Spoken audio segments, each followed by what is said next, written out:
Salut tout le monde, est-ce que ça va? Bon, tant mieux. Au programme de Vos Petites Sorties, rencontre avec le youtubeur le plus connu de France, Norman, originaire d'Arras. Il est de passage au Zénith de Lille. Également au programme, 2 idées de sortie musicales sur le littoral, coup de cœur littéraire un peu gourmand, sortie ciné. C'est parti pour Vos Petites Sorties. Et d'abord une pensée pour tous les carnavaleux avec ces balles annulées au Cursal de Dunkerque, mais je suis sûr que vous allez rester nombreux à défiler dans les rues ou dans les chapelles. Si d'ailleurs une place se libère dans une bande, n'hésitez pas à me contacter, #carnavaleux solo.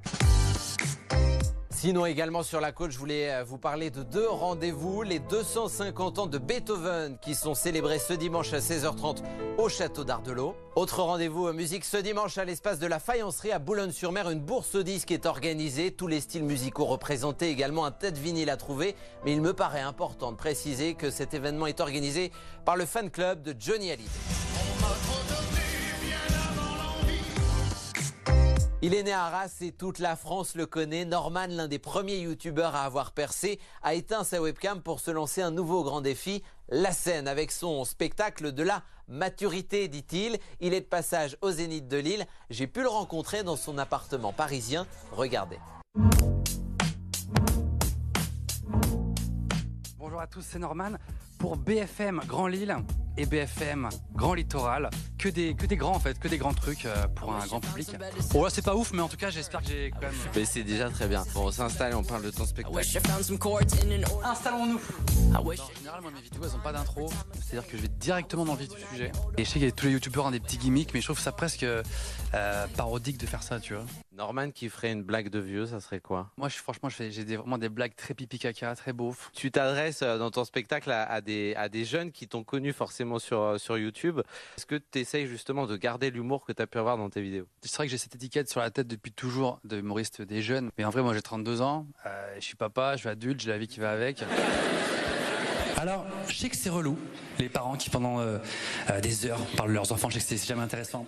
Voilà pourquoi je tiens à m'excuser pour les 30 prochaines minutes. Je pense pas à un public, à une cible ou quoi. Je parle des impôts, je parle de la ménopause, de la polygamie. Est-ce que tu kiffes sur scène à attendre le moment où les gens rigolent, ce qui n'arrive pas du coup quand tu fais des vidéos?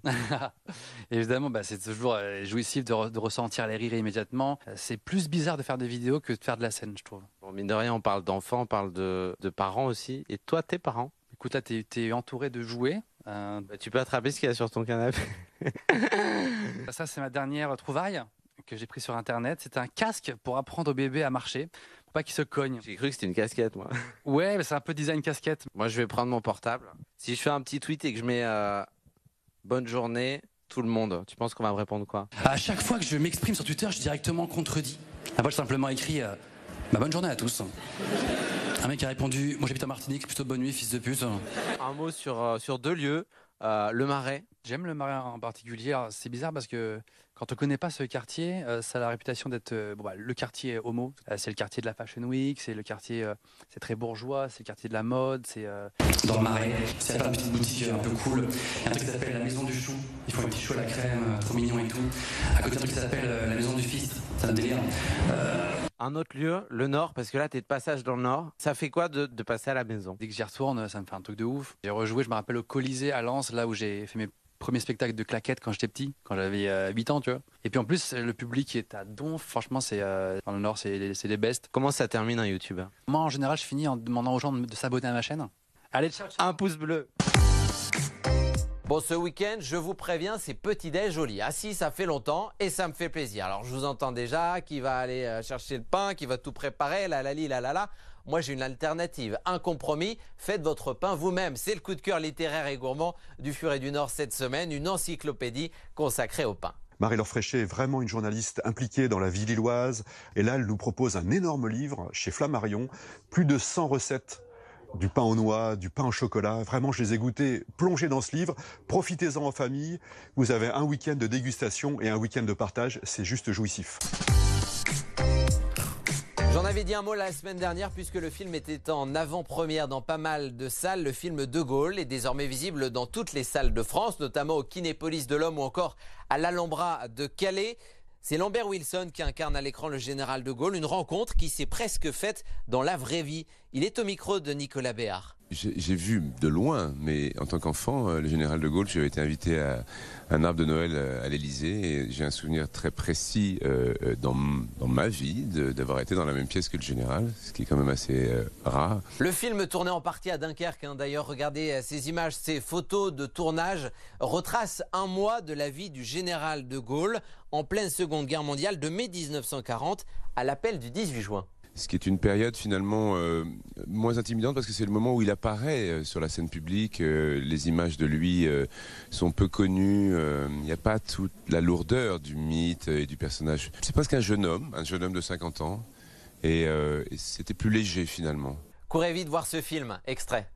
Rebâtir la France sur des bases nouvelles. Monsieur le Président, vous ne pouvez pas laisser les Allemands entrer dans Paris sans la moindre opposition. Mais nous nous battons, vous le savez bien, et nous perdons. En langage militaire, ça s'appelle une désertion. Je ne vous permets pas, De Gaulle. Quoi que nous fassions, cette guerre sera mondiale. Décidons de continuer le combat ailleurs. Et c'est Patrick cette semaine qui nous donne son avis à la sortie de sa séance au cinéma L'Alhambra de Calais. Ce que j'ai particulièrement aimé, c'est le fait que le réalisateur ait pris le parti de mélanger la partie historique, donc l'appel du 18 juin avec sa genèse, et des séquences beaucoup plus intimes sur la vie de famille de Charles de Gaulle. Allez viens, je t'y emmène. Voilà pour vos petites sorties, on va se retrouver très vite. Évidemment, en attendant, prenez soin de vous, amusez-vous, sortez.